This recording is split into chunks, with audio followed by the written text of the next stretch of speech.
Olá, meus caros amigos, amigos de Deus.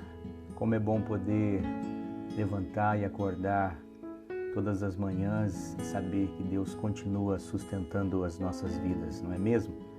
Satisfação poder falar a você em mais um tempo.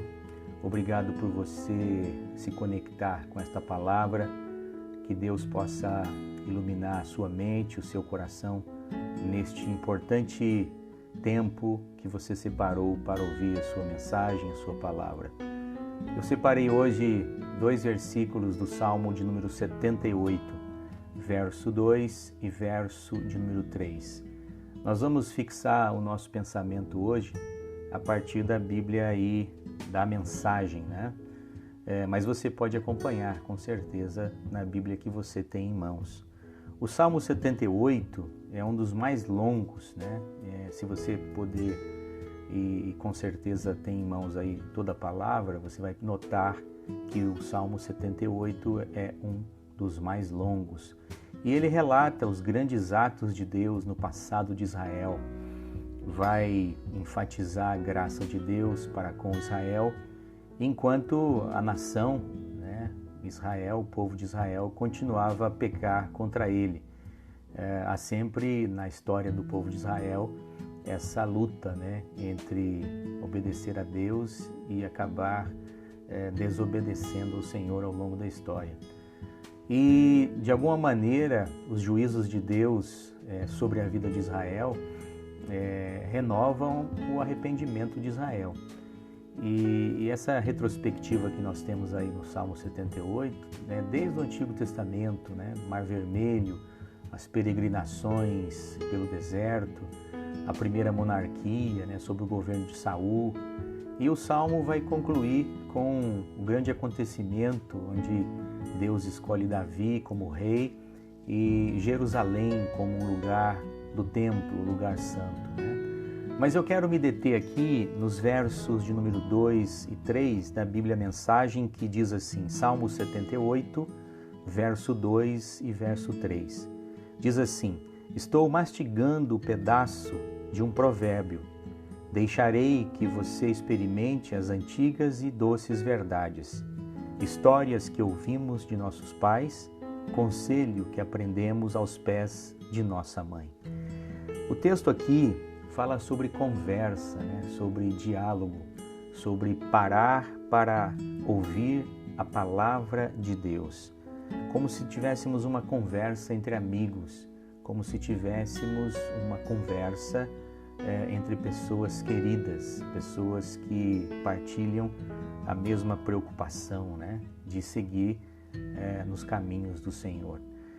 Se você notar hoje por aí, em nosso contexto, em nossa vida, as pessoas param para discutir futebol, as pessoas param para conversar sobre novelas, e é engraçado quando você vê um grupo de pessoas falando sobre futebol, falando sobre novelas, até mesmo falando sobre questões políticas, você percebe que as pessoas tratam destes assuntos com grandes detalhes, Parece que as pessoas conhecem os personagens, as pessoas adentram na vida do esporte, no caso de futebol, as pessoas adentram na vida dos personagens, se no caso o diálogo é sobre novelas, as pessoas conhecem os personagens políticos com grande facilidade.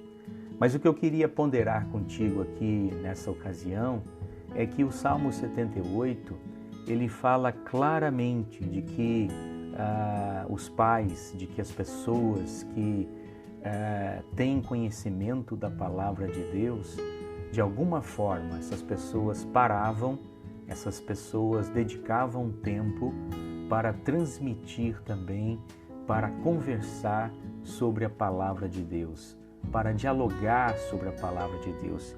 E é por isso que é tão bonito o texto que nós acabamos de ler na Bíblia Mensagem, Estou mastigando o pedaço de um provérbio. A ideia aqui de mastigar é a ideia de separar bastante tempo para pensar a respeito da palavra de Deus.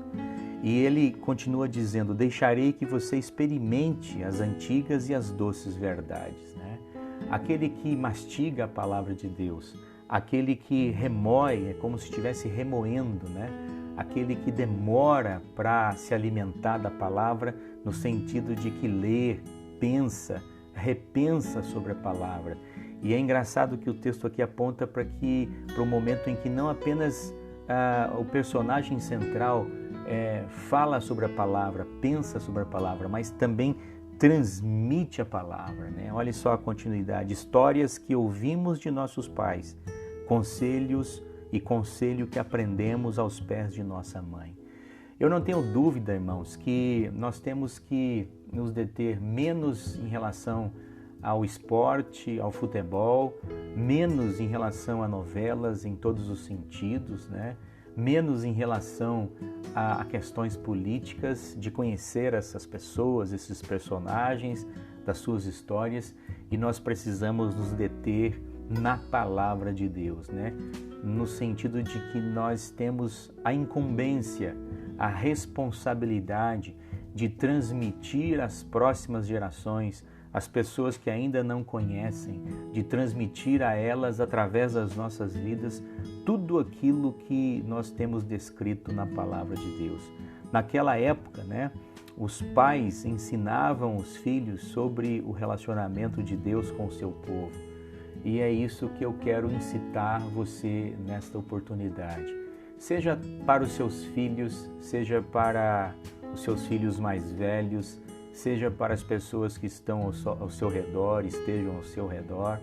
Conheça menos das coisas que se passam nesse mundo, daquilo que as celebridades que estão em evidência querem passar. Conheça menos disso, mas conheça muito e conheça mais. Mastigue, faça esse exercício de conhecer a palavra, né? Para que você possa deixar as pessoas experimentar as antigas e as doces verdades, as histórias que você ouviu de alguém, seja do seu pai, ou do seu líder, do seu pastor, ou de alguém que queria transmitir uma palavra de Deus para você. Deixe com que essas histórias, né, esses conselhos que você aprendeu com a sua mãe, com o seu pai, com alguém que tem a incumbência de transmitir essa palavra, deixe com que essa palavra possa tocar no seu coração. Dialogue com as pessoas, né? Pense com as pessoas acerca da palavra de Deus. Conheça a palavra de Deus e que a palavra de Deus seja para você o centro da sua vida. De nada vai nos adiantar conhecer de futebol nas entrelinhas, de nada vai nos adiantar conhecer dos acontecimentos da mídia ou das redes sociais, de nada vai nos adiantar conhecer das questões que envolvem das políticas que nós temos hoje em dia, se nós não tivermos como centro do nosso coração, se nós não estivermos mastigando uma palavra que de fato vem do coração de Deus. É por isso que eu espero, que eu oro, que eu intercedo para que você também, junto das pessoas que estejam ao seu redor, que você possa mastigar com elas, que você possa se deter, que você possa separar tempo para conhecer a fundo a palavra que de fato interessa, que é a palavra de Deus. Um forte abraço do pastor Jean, que você tenha um final de semana abençoado, bendito, e que você continue separando tempo para mastigar, para remoer aquilo que de fato importa, que é a palavra do nosso bendito Deus. Que o Senhor esteja com a sua família, iluminando, protegendo, fazendo com que você seja próspero em todos os sentidos. Deus te abençoe, meu irmão, Deus te abençoe, meu amigo, em nome do Senhor Jesus.